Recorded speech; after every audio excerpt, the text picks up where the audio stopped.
Moving on, I would like to welcome Dr. Atiq Ahmad, Assistant Professor, Department of Social Work, Central University of Rajasthan, and request him if he can tell how the ongoing pandemic COVID-19 is affecting the mental health of survivors and their teens, and what could be the long-term psychological effects of this ongoing pandemic COVID-19.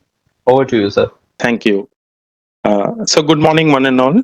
Uh, uh, I thank the organizers to give me this opportunity to present my views on the COVID-19 disaster and how we can, understand what's happening right now and what can be a long-term effect. And at the end, I would also like to show or, give my views on how we can overcome this thing at a larger level in a systematic way. Uh, I thank Dr. Subhashis Badra, my colleague, who has been able to introduce me to this group. And yes, so the topic which I'm going to talk is on impact of COVID-19 disaster on mental health of the survivors, the present and the way forward. So understanding the impact of COVID-19. Yeah. So COVID-19 as a disaster has impacted on the social structure of the communities. It has created an immense barrier on the usual functioning of the society. Psychological distress is common among the victims. Also with socio-economic distress, which is ongoing right now. Uh, Vast number of individuals and communities are affected by disaster, and it will have a tremendous impact on community functioning, health, mental health, and well-being, which we are already observing or witnessing.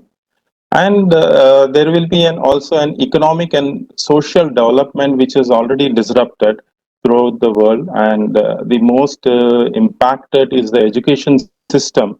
So we are from education system, and the second most impacted is the health system, which has also interrupted as a terms of social development.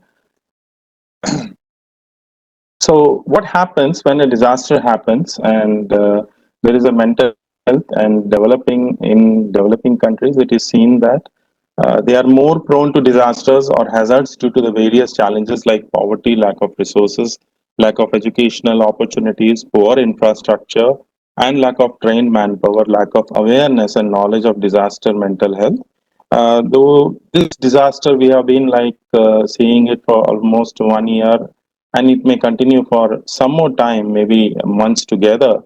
So already we have seen that there is a lack of educational opportunities, job opportunities. We have infrastructure which is unable to manage the demands of the health of the people around, and the lack of trained manpower to look for the knowledge of disaster, and as well as the mental health in the disaster. So now, I would say that this COVID-19 is a typical disaster. Now, what happens in a disaster, as we have seen, there has been hurricane, cyclone, earthquakes, floods, etc. What happens there in such kind of natural disasters is that there are houses are disrupted, whereas here the houses are safe, and it's like completely opposite. Okay, so and lifestyle changes have occurred, though the infrastructure which we have is intact, like the roads, the transportation, etc., which is intact, but then it is non-functional. And even if it is functional, we are unable to use it because of the lockdown situation, where we are not allowed to go out and things like that. Our freedom of movement is restricted, and the most impacted dimension in this disaster, in this typical disaster, is the income generation and the health, okay, and the social life of individuals and communities. So though these are the aspects which promote resilience and coping and overcoming the situation, but those situations, in this typical disaster, these situations are impacted right now. So, what happens? Mental health and disasters in India. We have seen that mental health issues in general have been considered as a neglected subject, especially as in India, as it is considered as a stigmatized problem in some places. still it is not spoken. People do not approach. They don't take it as it is. Okay, mental health issues are caused by disasters are even more neglected area in India. Though now for past 2 decades or so, at state and central administration level, efforts are made to mainstream mental health needs. It was seen after the tsunami that a lot of effort was taken up around in and around India, where disaster mental health and issues with related to that, the psychological first aid which was required were provided in a systematic way. So learnings from that has helped us to look into what can be done in the present situation. So generally, the disasters are measured by the cost of social and economic damage. Okay, this is what generally happens, but there is no comparison to the emotional suffering a person undergoes during and post disaster. Of course, emotional suffering for a person is unique. I know we cannot compare it to any person, but then still, it's not much looked after as a team effort when considered to the social and economic damage which is being carried out. And since this is a intangible aspect, like we cannot just touch it, reach it, and people do not come forward to explain all such things, it goes under the pages, or it's not like frequently spoken or discussed or looked into. So, what happens in a disaster, the psychosocial consequences? We see that the psychiatric illnesses are very few. Okay, and though looking at the COVID-19, there may be a chances that psychiatric illness may also be increasing. The behavior change is seen as little bit higher or more than the psychiatric illnesses. And looking at the COVID-19, that vast communities have had a different setup, that people are forced to stay back at home, and which they were not doing it, because staying back at home was uh, you know uh, was not common, because many of them engage into different activities, education or job, etc. And homes were used only mostly for retiring and refreshing and again engaging into. But then here, what is happening is that we are all forced to stay back at home. So there are changes, like we have to adopt changes. So the behavior of people would certainly will be impacted. The fear and distress response, though in the first lockdown was not seen much, but then in the second lockdown or the second wave, the fear and distress response is alarmingly increased. Okay, what happens is the psychological footprint in a disaster, the size of the psychological footprint is greatly exceeds the size of the medical footprint. Okay, so this is why we are here to discuss on what are the impacts of what are the possible impacts of COVID-19. So let's look at the previous disasters, what has occurred, though references have been taken from disasters studies researchers which have carried on the cyclone, the earthquake, etc. So it's a summary which I am presenting here. So mental health outcomes developed various psychological symptoms such as severe stress after the traumatic experience, uncontrollable feelings of grief and sadness for a prolonged period of time, substance dependency, adjustment problems which affects the proper functioning of the individual as well as the community, resulting in family conflicts. The last point is more applicable in COVID-19 due to the situation we are living in present. Okay. The most commonly reported problems were persistent grief, a state of shock and fear, maladjustment and dysfunctionality. Several victims were diagnosed with mental disorders, comprising of the symptoms such as avoiding a specific situation with a fear of being rejected or humiliated, a state of constant sadness and uncertainties, failing to understand the cause and response causes and reasons behind the grief, fear of social and socializing and persistently avoiding social situations. These are the lessons which we have learned from previous disasters, and it is applicable here also. The psychological and behavioral symptoms observed were unnecessary fear, a state of suspiciousness, paranoia, obsessed thoughts. Okay, obsessed thoughts. I would like to specially talk here about obsessed thoughts. That what we are presently living in situation is where we are made to constantly look at sanitizing our hands. Okay, so this is going to create a lot of problem maybe in future also, that many people might develop a habit of cleaning their hands even after this particular disaster would have gone, or the COVID-19 situation would have surpassed. Even after that, there may be a chances that people may become habitual to obsessed I mean cleaning of their hands, and which may result in obsessive compulsive kind of disorders. Severe mood swings and forgetfulness is what another thing which is commonly seen in disasters. That after the disaster, where people have lack of sleep, guilt, loss of interest in various activities which they used to do previously, which were more engaging and more learning and fruitful. And probably people may not engage because we are almost 1 year we have not engaged into physical activities.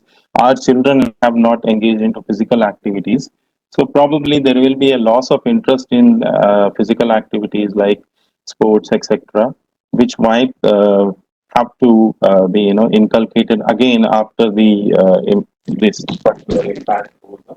The fear of encountering situations, self-blame, suicidal ideation, and consistent worry about future. Previously, I mean, last year we did a study on people, youth who were involved in isolating themselves due to the COVID-19, and they were mostly in secluded situations where they had to stay back alone in their in a house.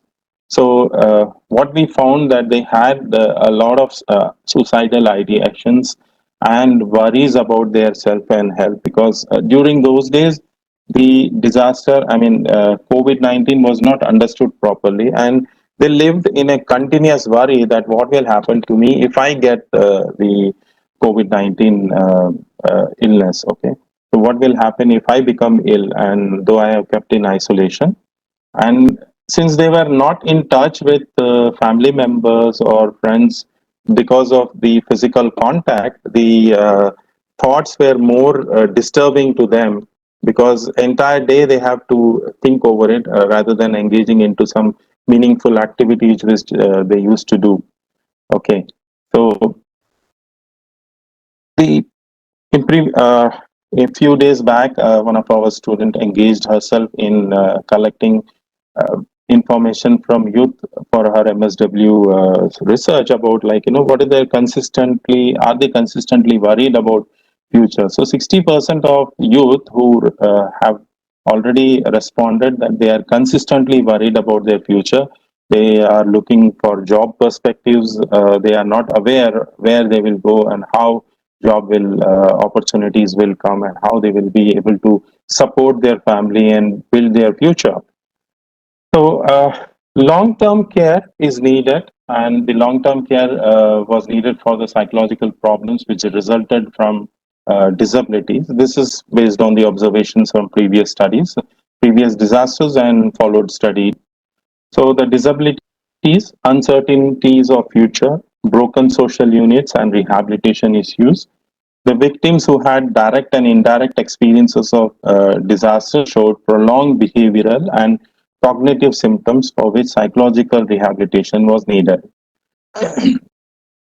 So, what is expected impact of COVID-19? A specific expected impact is that loss of daily routine, which has already happened, and probably this may not return to normalcy very soon because unlockdown situation is going on. But then, looking at the infrastructure, the opportunities, the education system, which is not yet open and may take long time to reopen and return to normalcy. So the loss of daily routine is already present. The loss of resources which used to, let the life go on. Okay, this is also not there. Okay, and I don't know how long it might take for building up these kind of resources. Lack of control over one's own possessions and loss of social support. So people are saying that I do have so many things which I can use. For example, their own motorcycle or a cycle which they can use for physical activity, but they cannot right now because there is a restrictions which have been imposed, and loss of social support, though it is available through telephonic conversations, but then the family, the friends and the relatives, okay, those extended families, they are also in similar situation. So extending social support to them is becoming difficult. Okay, deviation from normal life is already impacting the all the victims who are survivors of this, and it may be extended for another few more months. So the impact can be seen not right now, maybe because people are coping to the situation, understanding that the situation demands our behavior to be in such situation, in such way, but then maybe looking at how things would uh, come up again after the normalcy returns. um, Probably the social support, the friendship, and the peer support which is there may not return back in the similar way which was happening, like use of peer group and going to hanging arounds or recreation activities which were there. Maybe we are going to see different changes in such kind of activities, which might require for us to look into um, you know uh, how to develop without any much of impact on this kind of situation for future concerns of the younger generation of people. The impact is also associated with elevated levels of acute psychological distress in previous disasters. So, looking at specifically how COVID-19 is impacting, there is bereavement or death in the family. So, almost many of the families would have faced this situation. So, there is a grief and depression. Already, previous speaker spoke about what might be looking into, that people are unable to do the last rites of their families. Okay, so it happened in many places that they are unable to do the last rites of their families in the way their religious and tradition demands. So there will be a grief and depression, and also feeling of guilt which will be setting in among them, that we could have done better for the family, or we could have done better for my mother or son or a daughter. Okay, so, lockdown and isolation as an event is impacting on anxiety, depression, exacerbation of existing psychotic symptoms, because many of the people are unable to go back to the clinics to follow up with their mental health providers and psychiatrists to take up medicines. It was difficult in we have seen that in previous lockdown, when the hospitals, psychiatric hospitals, were not yet open. So, so there is, the already existing psychotic symptoms might have become more. Increase in substance use and other addictions can also be seen, and there is always an educational impact. So, fear of potential economic impact as an event is looking at it's going to have there is going to be an anxiety, and also people right now might have been already setting up into a depressive episodes, where they might be thinking that they have lost their business, they have lost their just imagine those people who were street vendors, okay, and small time sellers who used to be on the platforms or the shops, where they have to bear the so many costs, including the rent for their shop, electricity bill, etc. So, looking at the situation, already they would have been depressed, and anxiety will be there, that what might come up later when this lockdown will open, when we will go for again earning all these things. So adversely affected personal relationships, like including domestic violence, can be one of the event in this, and like anxiety, depression, and PTSD, post-traumatic stress disorders, can be seen in a near future, which has projected, and medium to long term impacts of this ICU syndrome. After hospitalization, people might face anxiety, depression, and post-traumatic stress disorder. Bereavement can be prolonged traumatic grief, complicated grief. It can turn up into a complicated grief. Okay, psychological impact of frontline staffs, already those who have day in and day out are engaged in looking after the patients. They may have they experience PTSD. Actual economic unemployment job, which I already explained previously. So I will not say that. The long term impacts are already there. Yeah. So what are the symptoms? Like, how to identify all these things are happening or not? How to identify this, and how to look into what can be done for overcoming this mental health issue. So the symptoms which are observable will be decreased appetite, digestion issues, vomiting, constipation, diarrhea, sleep disorders, exaggerated startle responses, which can be seen in children as well as in adults, irritability, post-traumatic stress disorders. Okay. Symptoms which we might need to explore to understand whether the impact is there is like, we have to look at the fear and anxiety. It can only happen only when we discuss, we talk to the survivors and understand from their level uh, what kind of symptoms are there. Um, yeah, Dr. Badra already spoke about SRQ. Okay, the self-reporting questionnaire, which is 20 items, which can be quickly assessed about this fear and anxiety. If he was talking about the caseness of 7 and above, the score is 7 and above. Yes, all these symptoms can be seen in that. So the fear, anxiety, increased hostility with siblings, somatic complaints which can be explored, school problems among the children, social withdrawal among the youth and adult, decreased interest in peers, hobbies, impact on academic performance, all these things which we can explore and see that whether the survivors are affected with this particular disaster. There are also expected changes need to be observed. There are children, which is in general population, also in children and general population. Changes in Could school you please make performance. it Yes, short as we are running out of time? right. So what I'll do is I will skip on this and I will go with what is done. Okay. What can be done is we need psychological first aid, provision of psychosocial support, building coping and resilience. These are the three things. Psychological first aid, already Dr. Bhadra has spoken. Provision of psychosocial support, which is required. So skipping on all this, I'll just go to this. Yeah. Okay. So this is International Federation of Red Cross, and they have given this model where the normalcy is there, the impact happens, impact has the stage, then after that relief, recovery and development, and then again normalcy has to return. So this stage where relief, recovery and development, we need to intervene as mental health workers.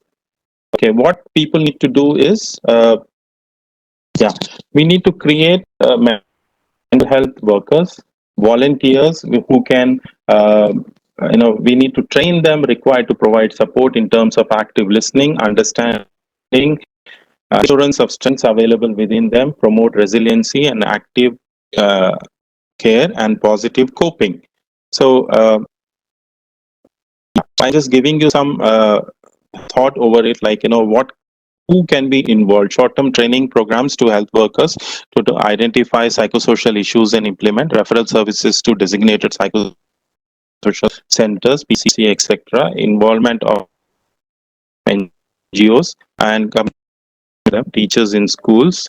need to be identified, involving hospitals or health centers to conduct camps in promoting uh, psychosocial support in surrounding communities. Colleges and university students can be trained through NSS, and Red Ribbon clubs can be sent to the nearby communities to explore the providing the psychosocial support. CSR centers in industrial setups can take up this to extend support to workers as well as surrounding communities. And ASHA workers are there, self-help groups are there, and youth clubs are there who can be trained, and mental health can be done with them. And there are also like children clubs which can be made the where older children can take care of the younger children, identifying that the problems are there and they can bring to the notice of healthcare workers.